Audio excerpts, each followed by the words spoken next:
Olá! No Justiça Legal de hoje você vai conferir uma reportagem sobre a conciliação e a mediação, meios de solução de conflitos utilizados com o objetivo de pacificação social. No quadro Entrevista, recebemos o psicólogo judicial Paulo César Nascimento, que fala sobre o livro de autoria própria intitulado Preserve Seus Filhos. Acompanhe ainda no quadro Isso é Legal, uma matéria sobre um grupo de dança de Florianópolis que mobiliza crianças e adolescentes por meio da arte e da educação. E a partir de agora você vai ver a cobertura do 7º Encontro Estadual de Alunos da ESMESC, a Escola Superior da Magistratura do Estado de Santa Catarina, que aconteceu na sede da instituição em Florianópolis. No quadro Entrevista de hoje, nós vamos conversar com Paulo César Nascimento. Ele é psicólogo judicial e o nosso tema de hoje é o seu livro. Ele trata do divórcio e do bem-estar psicológico. Tudo bem? Como vai o senhor? Muito obrigado pela presença. Eu que agradeço a oportunidade.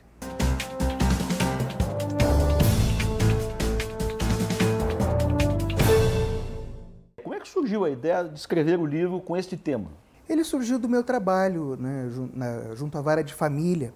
Né? A gente percebe que existe uma necessidade de informações, existe uma série de mal-entendidos, né, e que haveria necessidade de uma literatura que desse suporte para as pessoas que estão se divorciando. Bem, há muitos livros sobre este assunto. No que diferencia este seu agora? Ele se diferencia em alguns aspectos. Primeiro, a linguagem.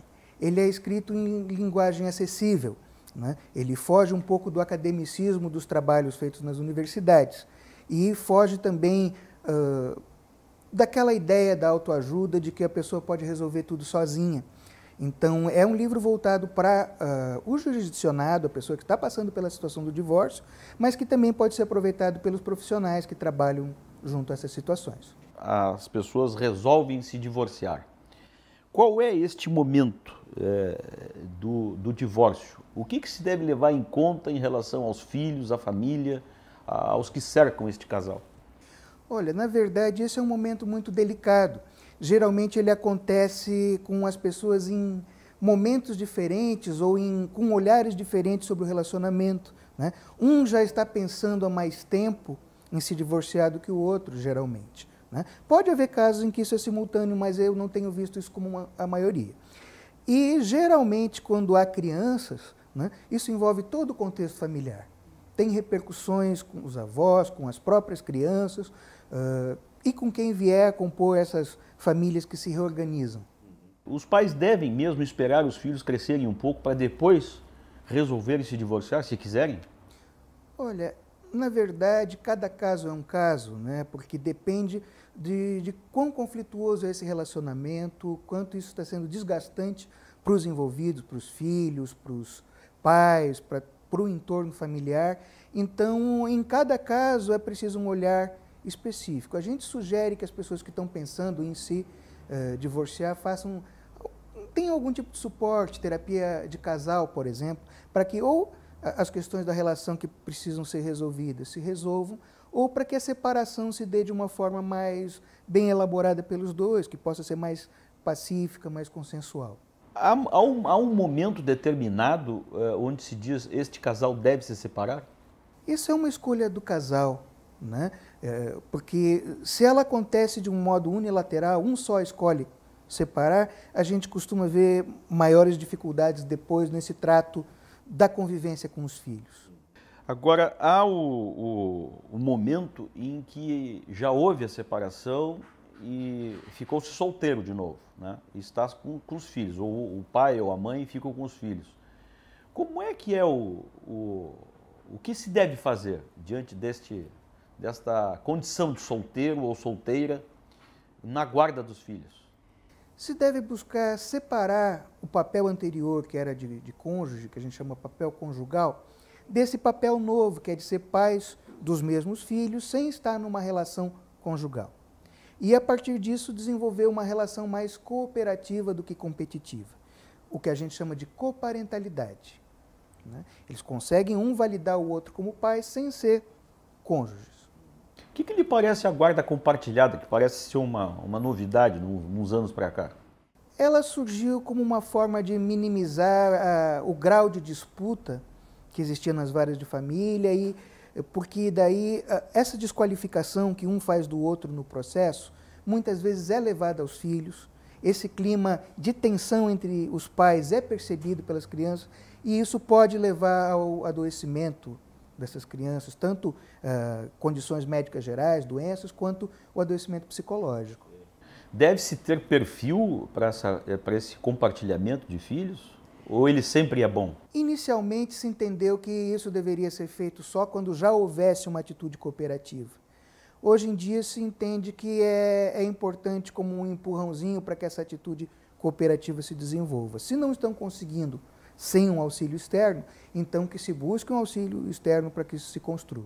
Doutor, há uma questão interessante. A gente está falando de crianças aqui, né, que estão envolvidas num fim de um matrimônio, né? Mas há casos em que os filhos são adolescentes, são adultos até, né?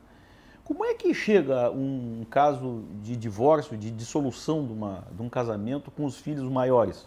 Eu já atendi alguns, né, e existem necessidades diferentes dos adolescentes e das crianças, mas ainda assim existem necessidades. E muitas vezes, como o adolescente não tem uma autonomia completa, né, ele não se sente autorizado a fazer determinadas escolhas, ele pode se sentir em risco de ser penalizado por um dos pais que não compreenda. Então, muitas vezes, ele precisa desse suporte judicial ou do que o psicólogo diz a respeito daquela situação para se sentir seguro, para poder transitar entre as duas novas famílias. Muda a condição, vamos dizer, judicial de quando se tem os filhos maiores de idade numa separação ou não? Antigamente se tinha uma ideia de, então não tinha esse trabalho do psicólogo ou de uma equipe de base para o juiz, e aí se entendia que o adolescente já poderia ser ouvido em juízo e se levar em conta o que ele dizia. Mas mais recentemente a posição é de que ele também está sujeito a pressões e que é preferível que a escuta seja feita, né, em um outro contexto, num contexto de profissionais que auxiliam o juiz e não em audiência. Nós falamos de filhos aqui, casal e filhos, né? Mas há uma quantidade de pessoas, né? Os pais, a sogra, os tios, os parentes, amigos, né? Que precisam se posicionar diante de um final de casamento, né? Dos divorciados, né? Qual é a melhor posição a se tomar diante de amigos separados? Diante de amigos separados, eu penso que o melhor é você ser um bom ouvinte, né? Às vezes o amigo era um amigo de um só, mas às vezes era um amigo dos dois. E aí fica numa situação difícil, né? Se para o amigo já é difícil, para os filhos, então, muito pior. Mas o amigo, que é o foco da pergunta, ele deve ser um ouvinte compreensivo, mas não necessariamente se sentir na obrigação de aconselhar, de orientar. Né? Ele não tem essa obrigação. Só o fato dele ser um continente, alguém que possa ouvir, já ajuda para que o filho não venha ocupar esse lugar. Um aspecto interessante é, na hora de separação, no caso litigiosa, há sempre a tomada de testemunhas, né? Muitas vezes. Essas testemunhas se posicionam, são contra ou a favor, né, de um ou de outro. Do ponto de vista psicológico, jurídico, como é que isso é encarado, hein? A prova testemunhal de quem é contra e a favor das partes? Normalmente, essa parte das testemunhas vem num outro momento, no momento da instrução do processo. Geralmente, a avaliação psicológica e o estudo social são feitos antes. Então, há casos em que a gente entende que é importante ouvi-los também nesses estudos, né? Pessoas como os avós, se são muito participantes, ou professores, ou alguma coisa assim, participam do estudo e depois podem participar como testemunhas. Mas, às vezes, participam só como testemunhas num segundo momento. Né? Geralmente, a prova pericial, a prova que vem né, como estudo social ou como um estudo psicológico, um laudo psicológico, ela costuma ter um peso maior do que os testemunhos. Né? Mas o juiz tem a possibilidade de considerar conforme o seu entendimento. Bem, doutor, nós falamos até agora de divórcio, de separação. Mas uma vez divorciado, separado, lá pelas tantas se entende de construir uma nova relação, né? Um novo matrimônio, com filhos já de ambos os lados. Como é que se encara esta nova relação? Leva-se em conta os filhos ou só o fato de se gostar de novo? Olha, isso é uma escolha muito pessoal dos envolvidos, né? Há pessoas que preferem um novo companheiro, uma nova companheira que também tenha filhos e seja separado por compreender aquela situação. Há outras pessoas que não querem ter um ex-companheiro ou ex-companheira do novo cônjuge interferindo nas suas rotinas, então tem dinâmicas variadas aí. E o que o senhor aconselha no livro? O que eu aconselho no livro é justamente que consigam perceber as necessidades que têm e buscar ajuda especializada, não tentar resolver tudo sozinho, porque certas situações a gente tem que baixar um pouquinho esse sentimento de onipotência e dizer, olha, estou precisando de ajuda, não é vergonha pedir. Bom, o senhor está falando em dinâmicas, né? A gente estava falando agora há pouco de filhos, adolescentes, até adultos, né? Até casais que já têm netos. E há os parentes, né, que visitam, os amigos que visitam a casa de um e de outro. O senhor acha que deva haver dinâmica do casal discutindo este problema, esta questão de separar ou não, ou depois de separado, esta questão com os amigos, ou quem o cerca, os filhos, enfim, envolver as pessoas, além dos dois? Acaba sendo um pouco inevitável que envolvam outras pessoas. O que eu recomendo é que não sejam os filhos, né? Que sejam pessoas que tenham uma relação mais, de algum modo, mais distante das crianças e adolescentes, para que isso não seja falado com eles, porque se magoam, entra num conflito de lealdades, né? Agora, não há como proibir que se fale com um avô, com uma avó, com um amigo, né? O que se deve pensar é que o avô, a avó, o amigo, são pessoas que estão envolvidas naquela situação, pessoas de dentro daquele cenário. Às vezes é importante procurar alguém de fora daquele cenário para ter uma visão menos comprometida com aquela situação, né? Bom, vamos então falar dos avós, né? De ambos os lados, que tornam-se pais e também são sogras, sogros, né? Qual é o nível de envolvimento que eles devam ter no casal, nesse matrimônio e na hora difícil de um divórcio? É aquele papel de suporte, né? Dá um suporte emocional para os seus filhos, para os seus netos, né?